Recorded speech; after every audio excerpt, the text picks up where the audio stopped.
iman, memiliki fondasi iman di dalam hidup kita, untuk bisa kita melewati, melihat bagaimana situasi goncangan yang ada terakhir ini. Kalau tabiarin doa persiapan di halat Yahudi itu sangat berbeda. Iman daripada orang Yahudi Israel dengan iman kita yang mengikuti Yesus sebagai juru selamat itu sangat jauh berbeda. Saudara, kita melihat pada tanggal 7 itu pada hari Sabtu itu kejadian dimulai, di mana Hamas itu menyerang daripada yang namanya Israel. Tidak ada hujan, tidak ada angin, tidak ada badai, tiba-tiba bam. Apa yakin saudara? Tiba-tiba bam, terjadi penyerangan terhadap Israel. Nah, pada waktu itu saudara Bapak Ibu, Israel dalam keadaan sabat. Kalau sabat, berbicara sabat saudara, sabat itu adalah hari perhentian, di mana mereka menghentikan kegiatan mereka satu hari. Mereka hanya fokus kepada Tuhan. Ima kilebir di hala Israel, saya kira. Kalau di hala ini hari sabat sangat dihormati betul. Kita sekarang sabat kita kan hari Minggu karena kita pakai yang namanya tahun Masehi ya. Jadi mereka tetap dengan sabat itu sesungguhnya memang hari Sabtu. Hari pertama per bulan hari Minggu. Jadi mereka sangat menghormati yang namanya hari Sabat, hari kudus ya Tuhan. Maka ketika ada serangan kepada mereka, mereka diam berdoa. Kira semalam mungkin di bagian sana atau 50 mati bila Tuhan ini sama lima. Tidak boleh prinsip di hal punya iman yang sangat kental. Tetapi lihat saudara, ketika hari Minggu selepas daripada hari Sabat dan satu hari Minggu, maka pengumuman langsung Perdana Menteri Netanyahu mengatakan perang habis. Nah, kita akan mengalami perlawanan, kita akan habisi mereka. Nah, itulah orang Israel yang punya kepercayaan yang sungguh-sungguh kepada Tuhan, berbeda dengan kita. Alan itu dia menggunakan kadang dainan dia karena perlu kita harus seperti yang dikatakan Rasul Paulus kepada Yesus, hendaklah kamu kuat di dalam Tuhan, karena kamu nggak tahu apa yang akan terjadi di hari-hari terakhir ini. Tahu nama saja taruh dulu. Maka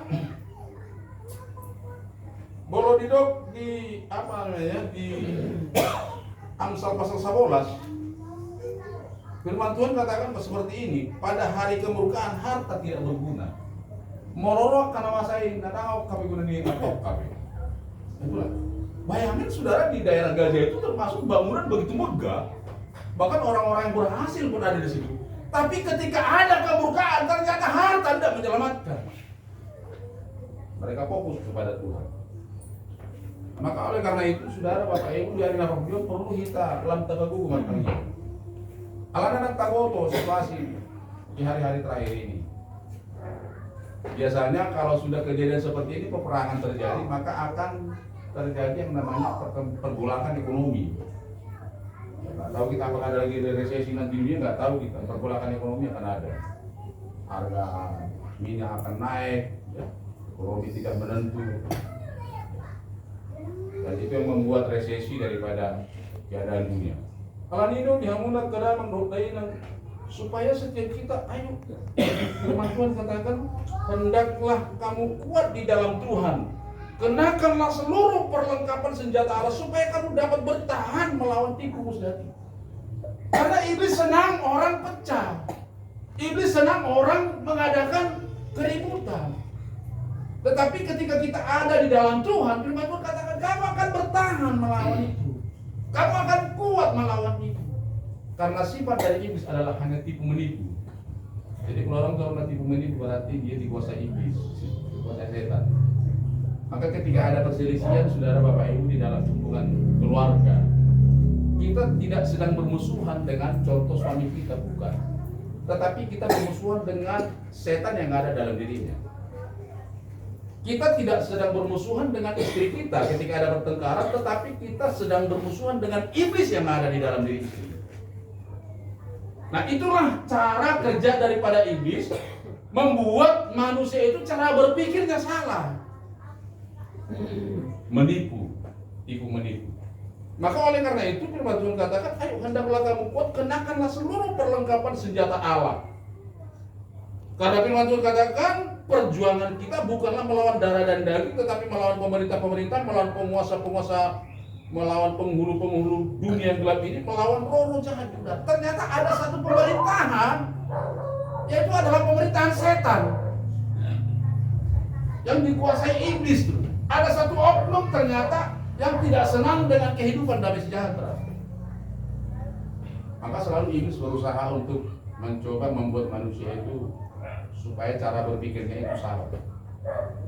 Nah, apa itu senjata Allah yang harus kita pakai hari-hari ini, saudara, di hari zaman ini? Yaitu firman Tuhan katakan, sebab itu ambillah seluruh perlengkapan senjata Allah, ayat 13, supaya kamu dapat mengadakan perlawanan pada hari-hari yang jahat itu dan tetap berdiri sesudah kamu menyelesaikan segala sesuatu. Kemudian firman Tuhan katakan, jadi berdirilah tegak, berikan tindakan kebenaran. Jadi senjata Allah sesungguhnya itu adalah kebenaran, hidup di dalam kebenaran Tuhan. Itulah senjata. Maka kalau orang benar, dia nggak takut dia. Tapi kalau orang yang salah, pasti ada ketakutan. Orang berdua tahu kok. Kalau salah itu kan semuanya kan berdua tahu kan. Baru negatif, baru punya baru. Tapi kalau kita benar, saudara, kita tidak ada takut. Karena Roh Kudus yang memberikan pengertian, bahkan memimpin kita dalam segala. Maka firman Tuhan berkata, ambil perlengkapan senjata Allah itu supaya kamu mengadakan perlawanan pada hari-hari yang jahat ini. Perlengkapan senjata Allah adalah supaya manusia itu hidup benar di hadapan Tuhan. Bahkan bukan itu saja, saudara, supaya manusia itu juga punya keadilan di dunia ini. Baru salah kita, memang melakukannya tidak gampang. Tapi biarlah kita menuju kepada kebenaran dan keadilan. Kita menuju yang namanya kebaikan. Dan semudah memang membalikan tangan, tak gampang. Dan kemudian dikatakan lagi bahwa kakimu harus berkasutkan kerelaan untuk memberitakan Injil damai sejahtera. Saudara, berbicara Injil bukan hanya berbicara tentang firman Tuhan, tetapi ada banyak kesaksian yang bisa kita saksikan bagi orang lain. Itu adalah Injil.